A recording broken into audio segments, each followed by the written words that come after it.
Bismillahirrahmanirrahim. Assalamualaikum warahmatullahi wabarakatuh. Alhamdulillah alladzi bi ni'matihi tatimmus shalihat.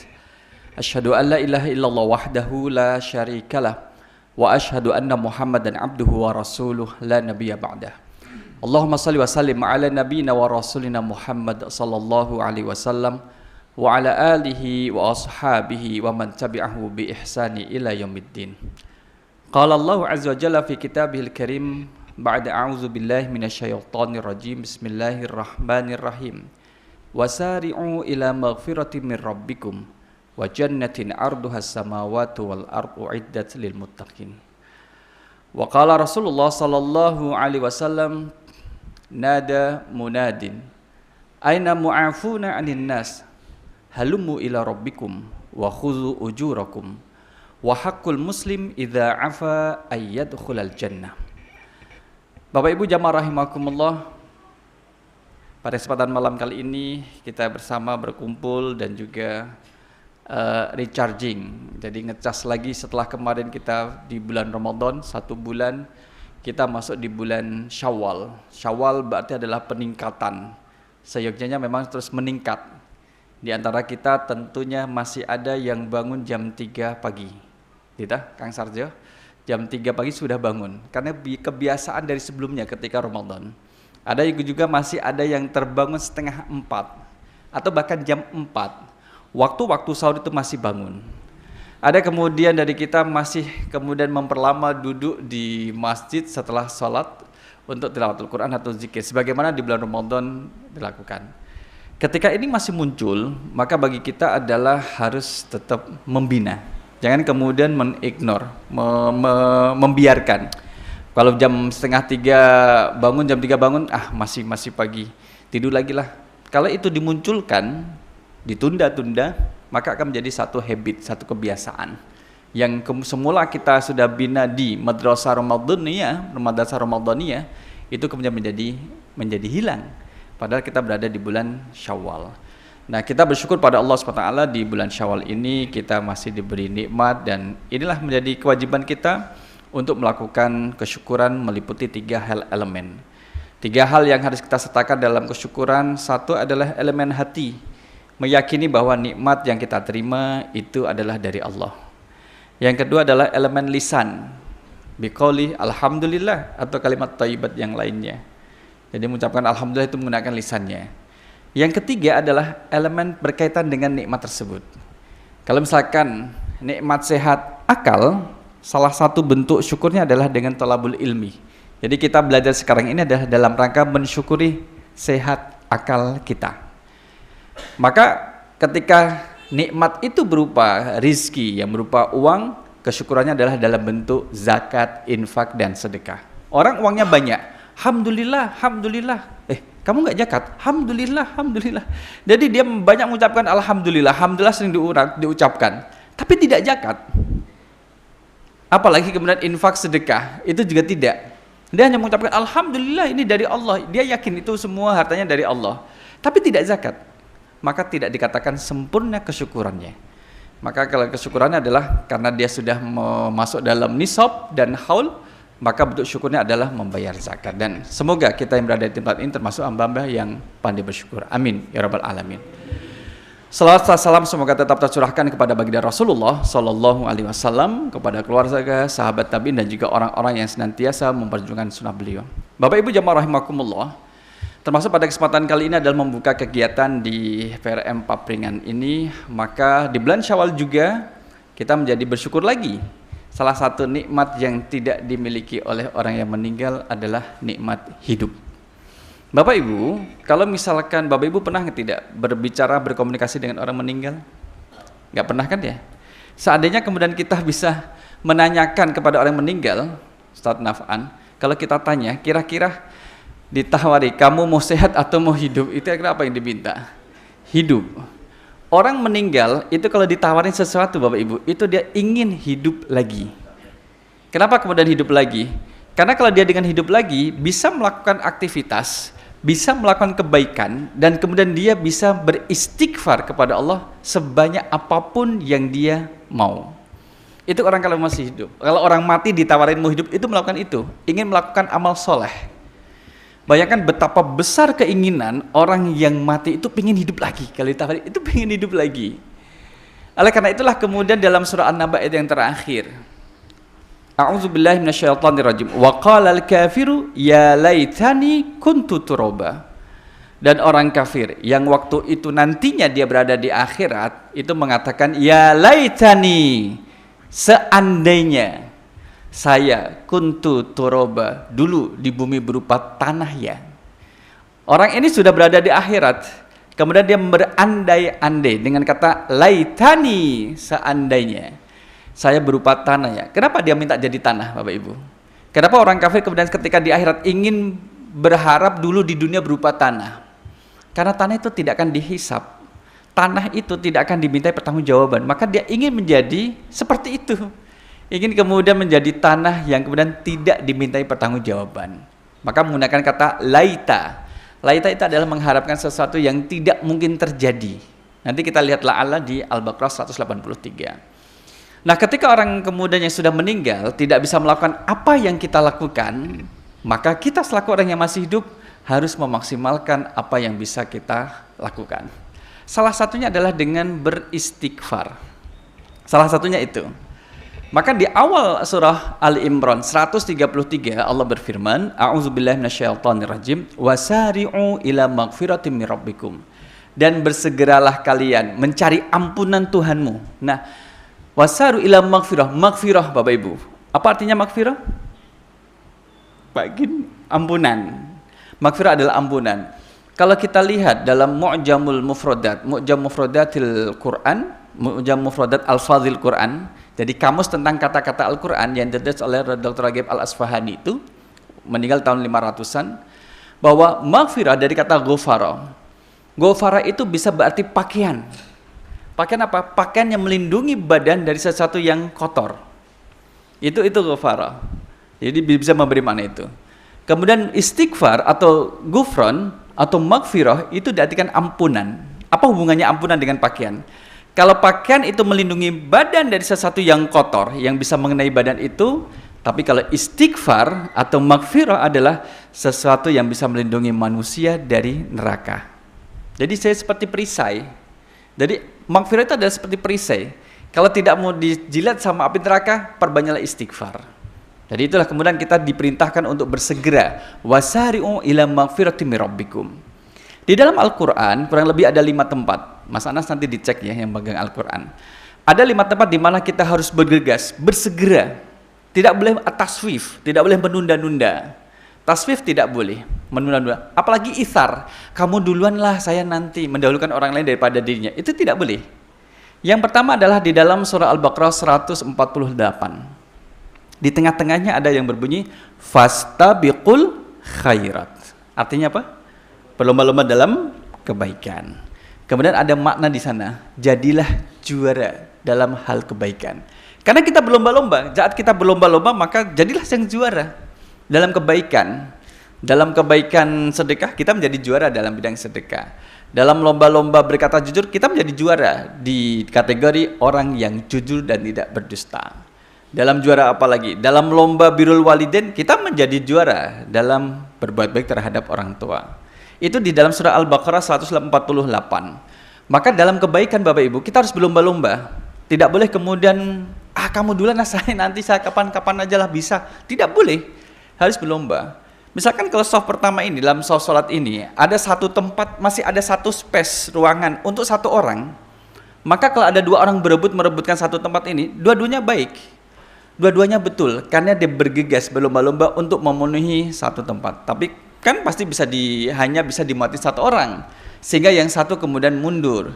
Nah, yang mundur ini juga dapat pahala dari usaha dia. Dia telah berusaha untuk memenuhi satu soft dengan satu orang yang masih kosong itu. Nah, yang kedua adalah fastabiqul khairat. Mas Anas ada di surah Al-Maidah ayat 48. Nanti ada kata fastabiqul khairat. Artinya sama, berlomba-lomba dalam kebaikan. Maka untuk hal yang baik kemudian kita berlomba-lomba. Tidak boleh kemudian bahasanya napa? Ngelokro niku bahasa Indonesia ini napa Bapak Ibu? Ngelokro. Ngelakra. Ngelokro napa ngelokro? Ayo. Bapak Ibu ini orang Indonesia kan ya? Ngelokro napa? Loyo. Jadi fastabiqul khairat, dalam kebaikan kita tidak boleh loyo atau ngoyo. Ngoyo kan berarti kan kemudian nek ngoyo napa ngoyo? Ngelempeng, mempeng. Oh, padha yang bocah Jawa ya. Ngoyo napa? Semangat. Kalau dalam hal urusan duniawi saja semangat, maka dalam ukhrawi harus lebih semangat gitu, pokoknya gitu. Maka fastabiqul khairat ada dalam Al-Maidah ayat 48. Mari kita lihat kepada surah Ali Imran. Di dalam surah Ali Imran yang tadi kita bacakan, wasari'u ila maghfiratin mir rabbikum, yang nanti akan kita bahas. Untuk mencari ampunan Allah dan surganya itu harus bergegas. Kenapa? Karena kita tidak tahu kapan kita akan meninggal. Antara yang sepuh dengan yang muda belum tentu. Kemudian yang muda akan lama meninggalnya. Bisa jadi yang sepuh duluan, bisa jadi. Atau kemudian yang muda duluan. Maka kemudian dalam hal kebaikan tidak usah menunda-nunda. Seperti minta maaf, unjung, kan tidak harus nunggu tanggal 1 Syawal. Nantilah di lapangan kalau sudah sholat hari raya nanti kan pada muter itu. Nanti saya minta maaf di lapangan. Tidak harus seperti itu. Saat kita kemudian sadar, ada yang merasa tersakiti, ada yang salah, saat itulah kemudian kita kejar. Saya minta maaf ya. Nggak bisa. Nah, kalau kita sudah minta maaf baik-baik, cuman dia tersindir saja, kita minta maaf, kok nggak mau memaafkan, kekayaan apa yang dia miliki sampai tidak mau memberikan maaf? Allah saja yang maha kaya aja kemudian Ghafur, bukan Ghafirun. Kalau Ghafir memaafkan cuma sekali, tapi Ghafurun paling banyak, paling sering memberikan ampunan dan maaf. Itu Ghafur, fa'ulun. Siganya adalah sigah mubalaghah. Nah, jamaah rahimakumullah, selain wasari'u di dalam surah Al-Hadid, yang keempat adalah surah Al-Hadid ayat yang ke-21. Sabiqu ila maghfiratin mir rabbikum. Sabaqa yusabiqu. Jadi di sana ada kompetisi. Untuk mencari ampunan Allah kemudian ada kompetisi. Siapa yang kemudian cepat dan kemudian siapa yang akan mendapatkan juara. Itu dalam hal mencari ampunan itu harus bergegas Bapak Ibu. Jadi istighfarnya kita sampai-sampai kemudian Allah SWT itu menunggu di malam hari. Allah menunggu, membuka tangannya, menunggu orang yang mau bertobat yang telah maksiat di siang hari. Ayo leh tobat, ayo hambaku tobat. Di malam hari ditunggu oleh Allah, tobat, ayo kapan kamu tobat? Orang yang bermaksiat di malam hari pun ditunggu oleh Allah di siang hari, ayo tobat. Jadi kemudian karena maksiatnya di malam hari ditunggu di siang hari karena waktunya sangat mepet dan kemudian itu kan berkelanjutan. Orang yang maksiat di siang hari ditunggu oleh Allah di malam hari, ayo tobat. Jangan nunggu hari berikutnya, jangan nunggu bulan berikutnya, jangan menunggu tahun berikutnya. Sampai sebegitunya Allah kemudian menunggu istighfarnya kita, menunggu pertobatan kita. Itu sampai sebegitunya. Sehingga kalau misalkan ada orang hamba yang kemudian melakukan maksiat, kemudian dia tidak bertobat, kemudian ketika sakratul maut faliyadzubillah, kemudian dia baru mau bertobat, itu kan kemudian tidak diterima oleh Allah SWT karena nafasnya sudah ditenggorokan. Orang yang kemudian sudah nafasnya ditenggorokan itu kemudian tidak diterima tobatnya oleh Allah SWT. Selama ini kemana? Gitu. Maka bergegaslah, bersegeralah. Saya malu kalau minta maaf Saya malu kalau misalkan bertobat pada Allah. Bapak Ibu, malu di dunia itu kan menjadi sifat manusiawi. Tapi kalau dituruti itu bisa menjadi menghalangkan namanya roja. Ada dua sifat, khauf dengan roja. Khauf itu adalah takut, roja itu berharap. Dua sifat ini kemudian harus seimbang di dalam diri kita. Seseorang yang rasa takutnya berlebihan daripada roja, itu dia menjadi orang yang mungkin tidak melakukan kebaikan. Gini, maksudnya adalah orang si A ini kemudian melakukan maksiat, dosa. Dia sangat takut sampai kemudian mau sholat aja kemudian hati-hati, bahkan sampai kemudian tidak sholat karena saking takutnya. Mau baca Quran hati-hati, karena hati-hati saking takutnya nggak jadi baca Quran. Karena apa? Karena dia terbayang sama dosa-dosa yang dilakukan. Itu khauf terlalu besar. Karena dia lupa dengan roja. Roja itu kan harapan. Harapan itu adalah Allah itu membuka. Ayo, siapa yang mau berharap dosanya diampuni oleh saya ampuni. Tetapi orang yang terlalu besar rojanya, roja harapannya terlalu besar, itu menjadi menyepelekan. Rojanya terlalu besar, harapannya terlalu besar, khaufnya takutnya itu kecil. Jadi gini, menyepelekan, ya apa-apa maksiat, Allah kan Maha Pengampun, gitu. Ayo maksiat aja nggak apa-apa. Itu saya kalau masih ingat ketika jadi guru di Jogja itu, guru di MTS. Karena ujian saya bilang, anak-anak kalian diawasi oleh Allah ya, hati-hati kalian diawasi oleh Allah, jangan nyontek. Apa kata mereka? Ustadz, Allah kan Maha Pengampun. Nah, maksudnya ada kalau nyontek, tapi kalau istighfar kan diampuni sama Allah. Maksudnya nggak gitu. Ini rojaknya terlalu besar. Orang kalau rojaknya, harapan dia terlalu besar, nanti akibatnya menyepelekan dosa. Nggak apa-apa lah, dosa cuman kecil kok, Allah kan pengampun. Nanti saya istighfar juga selesai. Nanti saya sholat juga selesai. Nanti kemudian saya pergi umrah juga selesai. Nanti saya haji, selesai juga dosa-dosanya. Itu terlalu besar rojaknya. Maka khauf, takut dan harapan itu harus seimbang. Seimbang. Seseorang kemudian datang ke rumah, Ustaz, saya rasa takut. Kenapa? Takut dengan satu ayat yang ada di dalam Al-Quran. Kenapa? Saya takut dengan ayat ini. Kenapa ayat ini? Dalam ayat ini dikatakan bahwa saya tidak ada harapan untuk diampuni dosanya oleh Allah. Dari mana kamu memahami seperti itu? Ini terjemahannya salah. Orang memahami ayat Al-Quran tanpa bantuan guru, jadi pemahamannya salah. Maka dia kemudian merasa takut itu. Mengampunkan, saking takutnya, rambutnya itu sampai rontok. Kalau ditarik itu jebol. Dia pikirnya seperti itu. Jadi kemudian kita pahamkan, ayat ini tidak seperti yang kamu pahami. Allah itu masih membuka peluang taubat bagi hambanya, sebesar apapun dosanya yang dilakukan, sebanyak butiran pasir di pantai juga, misalkan dosa yang dilakukan. Kalau dia mau bertobat, innahu kana tawwaba. Allah mau menerima tobat. Oh gitu? Iya gitu. Jadi sampai sekarang kemudian masih ada hubungan bagus. Nah, inilah kemudian yang keempat ya. Kemudian yang kelima ada di dalam surah Al-Jumu'ah ayat yang ke-9, Mas Anas. Ya ayyuhalladzina amanu idza nudiya lis-salati min yaumil jumu'ati fas'au ila dzikrillahi wa dzarul bai'. Fas'au, kalau sudah dikumandangkan panggilan untuk menunaikan salat Jumat, maka fas'au.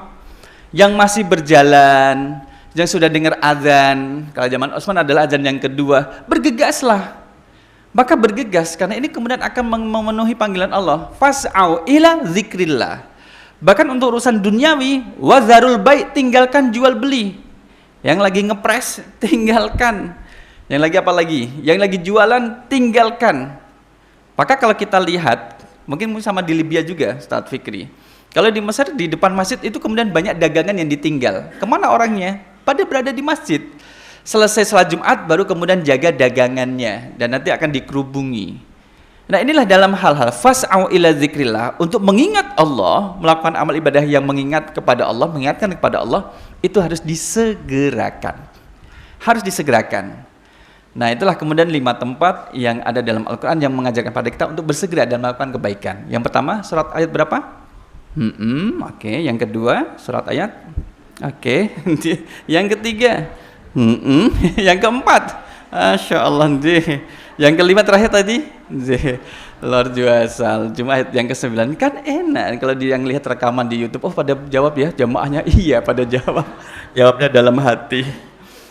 Tetapi di dalam surah Al-Mulk ayat yang 15, walladzi ja'ala lakumul ardha dzalulan famshu fi manakibiha. Allah yang kemudian menjadikan bumi ini ditundukkan, maka jelajahilah ke penjuru yang kalian inginkan. Kalau mau jalan-jalan urusan duniawi itu berjalanlah kayak santai gitu.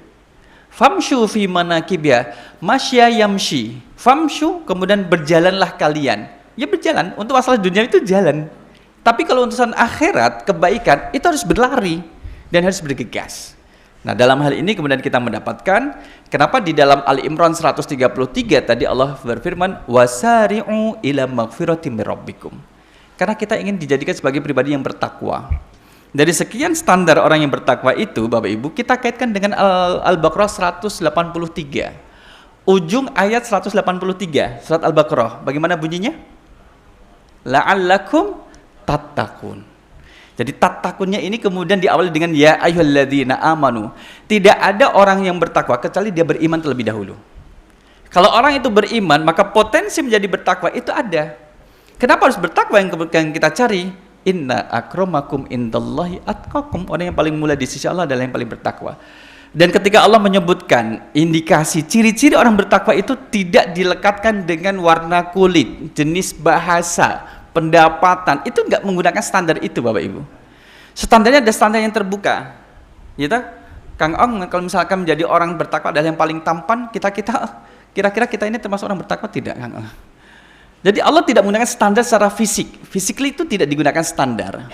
Material, pendapatan, kekayaan, yang bertakwa adalah orang kaya, yang miskin tidak bertakwa. Allah tidak menggunakan standar itu. Yang cantik bertakwa, yang tidak cantik tidak bisa bertakwa. Allah tidak menggunakan standar itu. Dan tidak menggunakan standar materi. Maka Allah menggunakan standar siapapun, jadi open, terbuka untuk siapapun untuk menjadi pribadi yang bertakwa. Nah, di sini kemudian kita lihat, ya ayyuhalladzina amanu kutiba alaikumusiyam. Yang kita lakukan kemarin adalah siam, bukan hanya sekedar puasa. Maka kemudian Rasul mengatakan, kenapa tidak hanya sekedar puasa? Malam yada' qaula zuri wal amala bihi falaysa lillahi hajah fi ayyada ta'amahu wa syarabahu. Sesiapa yang tidak meninggalkan perkataan dusta wal amala bihi, justru dia itu kemudian melaksanakannya di saat dia sedang berpuasa, falaysa lillahi hajah, Allah tidak butuh terhadap puasanya, usaha dia meninggalkan makan dan minuman. Sekarang gini Bapak Ibu, rata-rata orang normal sehari itu kalau dusta itu rata-rata berapa kali? Bohongnya berapa kali? 5 kali ya, atau nggak terhitung. Di saat orang berpuasa, kemudian dia berbohong, itu kemudian tidak mendapatkan apresiasi dari Allah. Allah nggak butuh terhadap usaha dia meninggalkan makan dan minumnya. Sedangkan yang kita lakukan adalah bukan hanya sekedar puasa, kita itu siam. Bukan hanya sekedar saum, tapi kemudian siam. Yang siam itu kemudian tidak hanya meninggalkan makan minum yang membatalkan, termasuk juga sesuatu yang apa? Yang bisa mengurangi kesempurnaan dari pahala ibadahnya itu. Jadi berdusta itu tidak membatalkan puasa, tapi menjadikan nilai puasa itu jadi tidak sempurna. Orang mencuri itu tidak membatalkan puasa, tapi menjadikan pahala puasanya menjadi tidak sempurna. Dan yang kita lakukan kemarin adalah siam. Kalau saum, kalau saum itu ada di dalam surah Maryam ayat 26. Inni nazartu lirrahmani sauma falan ukallimal yauma insiya. Jadi kalau Maryam itu yang saum. Saum itu Maryam. Bapak-bapak tahu nggak ibunya Maryam siapa namanya? Ibunya Maryam. Berarti Bu Maryam. Ibu siapa? Ada yang tahu? Umi Maria. Jadi biasanya tuh bapak-bapak paling mengingat nama istri atau nama ibu orang lain. Namanya adalah Hannah. Hannah itu adalah ibunya dari Maryam. Maryam adalah kemudian ibu dari Nabi Isa alaihissalam. Nah, kembali pada tadi, kalau Maryam adalah saum, falan ukallimal yauma insiya. Saya berpuasa, saya bernazar, hari ini saya berpuasa, tidak akan bicara dengan siapapun. Tapi dia puasanya puasa bisu. Puasanya adalah puasa bicara. Jadi dia tidak mau berbicara dengan siapapun. Kalau ada orang yang bertanya, itu anaknya siapa? Itu anak kecil dari mana? Dari siapa? Tanya sendiri. Dia ngasih isyarat tanya kepada kepada Isa sendiri.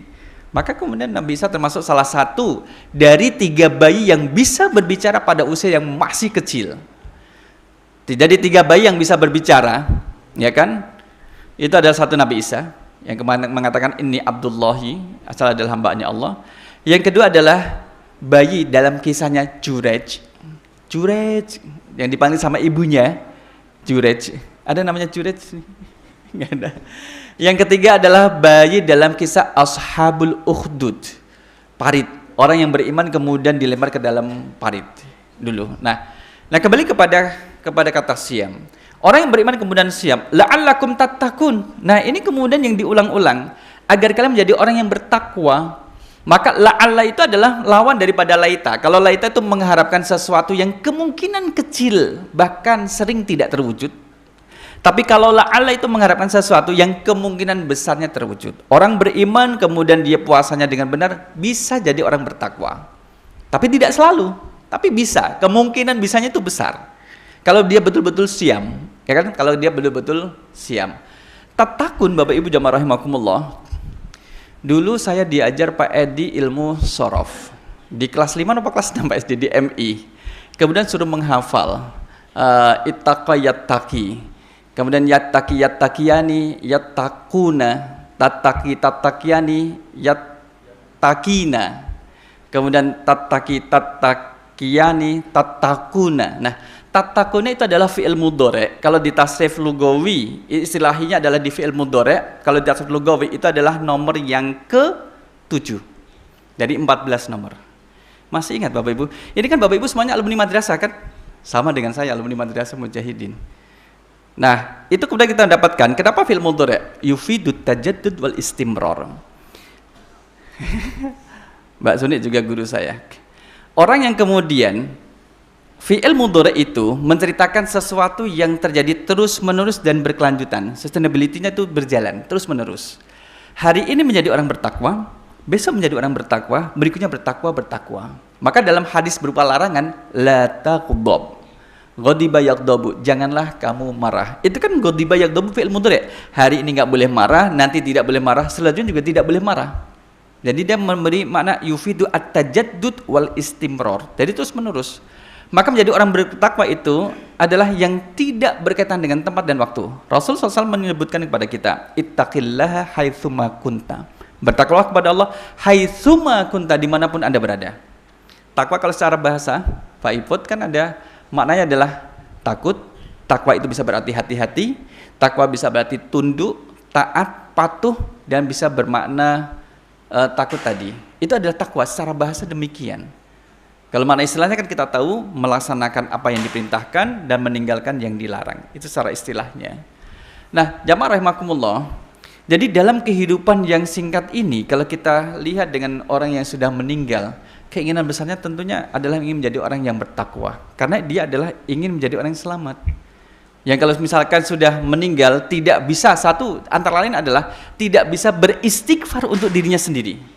Kan nggak bisa ya Bapak Ibu. Orang kalau sudah meninggal kan kemudian tobatnya, ya sudah. Bagaimana tobat? Di akhirat kemudian menyesal, memohon kepada Allah agar diampuni dosanya. Gimana? Akhirat itu bukan tempat untuk ibadah, tapi menerima balasan dari apa yang dilakukan di dunia. Karena orang yang meninggal itu istighfarnya adalah ampunannya itu mengharapkan dari orang-orang yang masih hidup. Kalau dia punya putra putri mengharapkan, ayo nak, ayo kirimkan istighfar untuk bapak, kirimkan istighfar untuk ibu. Bapak ibu nggak bisa beristighfar sekarang ini, kirimkan, mintalah kepada Allah agar mengampuni dosa-dosa bapak dan ibu. Kemudian orang yang meninggal kemudian, ayo apa yang dulu saya lakukan, yang dulu saya ajarkan, kerjakan biar saya dapat pahala, kerjakan biar dapat saya pahala. Itu orang tua kita yang sudah meninggal itu sangat berharap. Maka di dalam hadis bab 1 dalam kitab At-Tibyan fi Adabi Hamalatil Quran yang ditulis oleh Imam An-Nawawi, akhir dari bab 1 tentang keutamaan fadlu tilawatil Quran, keutamaan membaca Al-Quran itu adalah ada satu hadis yang dikutip, man qara'al Qur'ana, sesiapa yang membaca Al-Quran, wa amila bima fihi, kemudian mengamalkan dari Al-Quran yang dia baca tadi, albasallahu walidayhi tajan, Allah akan kenakan mahkota di atas kepala kedua orang tuanya. Dau'uhu ahsanu min da'i syamsi fi buyutid dunya. Yang mahkota ini memancarkan cahaya lebih halus, lebih lembut, lebih bagus daripada cahaya matahari di dunia.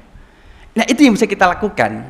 Itu yang kemudian bisa kita lakukan selaku anak, kemudian untuk memberikan hadiah kepada orang tua. Mungkin orang tua kita tidak sempat mengajarkan kepada kita banyak hal dari Al-Quran untuk kita kerjakan. Tapi kan kita tidak boleh balas dendam. Ketika di bulan Ramadan kemarin, sebelum masuk 10 hari terakhir, kita ketemu dengan seseorang. Kamu nggak mudik? Tidak, Ustaz, saya nggak mudik. Kenapa nggak mudik? Masih punya orang tua? Masih. Lah kenapa tidak mudik? Nggak ada uang? Ada. Kenapa tidak mudik? Saya nggak suka sama orang tua saya. Lah nggak suka kenapa? Saya ditelantarkan sejak kecil. Jangan, saya ditelantarkan sejak kecil. Kok bisa ditelantarkan? Saya nggak dirawat. Lah kok bisa sampai sebesar ini? Ya saya usaha sendiri. Sekalipun kemudian anak merasa kemudian ditelantarkan sama orang tuanya, itu bukan berarti kemudian lantas kemudian balas dendam terhadap orang tua. Tidak. Sekalipun orang tua menelantarkan, memang jika terbukti dan kemudian kan tetap di dalam kitab Adabul Mufrad yang dirangkum kumpulan hadis dari Imam Bukhari tentang adab. Babnya adalah bab birrul waliden atau bab birrul ab dan birrul berbuat baik terhadap orang tua, berbuat baik terhadap ibu dan juga bapak. Itu mahma zolama, sekalipun orang tua keduanya berbuat zalim, tetap mendapatkan perlakuan yang baik dari anaknya. Jadi kemudian tidak membalas dengan sesuatu yang buruk. Sampai kemudian seperti itu loh, diperintahkan untuk memuliakan orang tuanya. Bapak Ibu jamaah rahimakumullah, kita kembali kepada tadi la'allakum tattaqun. Nah, disinilah kemudian kita lihat bahwa ketika kemudian kita yang masih hidup ini, maka beristighfar itu tidak dibatasi. Salah satu jenis ibadah yang tidak dibatasi jumlahnya adalah mengingat Allah, berzikir, termasuk juga beristighfar. Subhanallah walhamdulillah wala ilaha illallah Allahu akbar wadhkurullaha dzikran katsira. Dan ingatlah Allah dengan mengingat sebanyak-banyaknya. Tapi kalau salat ada batasannya, puasa ada batasannya. Tidak bisa kemudian terus menerus. Sekarang kita lihat indikatornya. Indikator orang yang bertakwa itu kembali pada surah Al-Baqarah 134 adalah alladzina yunfiquna fis sarra'i wad dharra. Adalah orang yang gemar berinfak dan bersedekah, memberi makna sosial, kepekaan sosial yang mau berbagi dalam hal bantuan finansial, logistik kepada orang lain. Kemudian tidak dikonsumsi sendiri. Kita apa punya? Kita punya air, kita berbagi dengan air. Yang kemudian kita lakukan, yang ketika misalkan tetangga kita ada yang jadi korban kebanjiran, kemudian mendirikan dapur umum. Kemudian ada, mohon maaf saya tidak bisa bantu logistik, saya bantu tenaga di dapur umum ya. Itu bagian daripada infak tenaga. Mohon maaf saya lagi sibuk, ini saya titip bahan makanan ya, bahan mentah, ada beras, ada Indomie dan sebagainya. Itu juga adalah infak. Dan seterusnya. Oh saya tidak bisa membantu logistik dan tenaga, saya punya peralatan masak, silakan dipakai sampai kapanpun silahkan. Sampai kapan. Itu juga bagian daripada infak gitu. Jadi ketika Allah mau menginspirasi kepada kita, mengajar adalah orang bertakwa adalah orang yang mau berbagi kepada orang lain, itu menunjukkan kedewasaan dalam bersosial.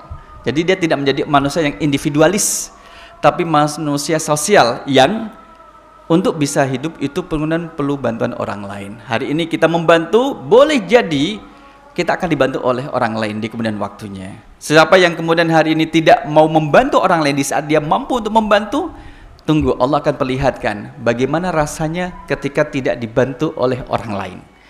Orang ini sedang memerlukan bantuan tapi orang lain tidak ingin membantu karena dia memang biasa tidak mau suka membantu orang lain. Biar merasa, ya Allah, saya sudah dalam keadaan kesusahan, masa tidak ada yang bantu sih? Itulah kenapa kamu dibalas seperti ini, karena kamu tidak biasa membantu orang lain di saat mampu untuk membantu orang lain. Maka kemudian kita sadar bahwa kita adalah makhluk sosial, tidak bisa hidup sendiri. Saya nggak butuh kalian menjadi tetangga saya. Nggak mungkin. Maka nanti akan lihat, pernah terjadi di daerah Kudus bagian selatan, meninggal tapi kemudian rumahnya sepi. Karena saya lihat itu kok ada kain hijau, iya itu meninggal. Lah kok sepi? Gimana orang dia dulu ketika yang meninggal ini anaknya kalau nggak salah. Orang tuanya itu juga jarang takziah kok. Jadi tetangga meninggal orang tuanya nggak takziah. Sekarang anaknya wafat nggak ada yang takziah. Jadi itu kan menjadi hukum sosial ya, sanksi sosial atau hukum karma sosial. Yang kemudian tidak perlu kita membalas keburukan dengan keburukan yang semisal, tapi kemudian kita balas dengan kebaikan sebagaimana diajarkan Rasul SAW. Alladzina yunfikuna fis sarra wad dharra wal kadhiminal ghaidha. Kedewasaan emosional kita adalah ketika mampu menahan amarah. Siapa dari kita yang tidak pernah marah, Bapak Ibu? Bayi yang lahir kemudian usianya 2 bulan, kira-kira bisa marah tidak? Kira-kira. Bayi yang usia 2 bulan bisa marah napa mboten, Pak Adi? Sakit kan bisa marah, tapi dengan ekspresinya, dan itu terhitung sebagai marah. Orang berkendara kemudian ngebel din, itu bisa sebagai ekspresi marah tidak? Bisa. Dan tergantung niatnya, dan kita tuh merasakan kalau kita ngebelnya kemudian ada rasa mangkel, itu kemudian marah juga. Sudah naik motor kemudian agak ke tengah, kemudian tangan kiri megang HP, dibuka, di scroll, jalannya pelan. Siapakah dia? Gen Z.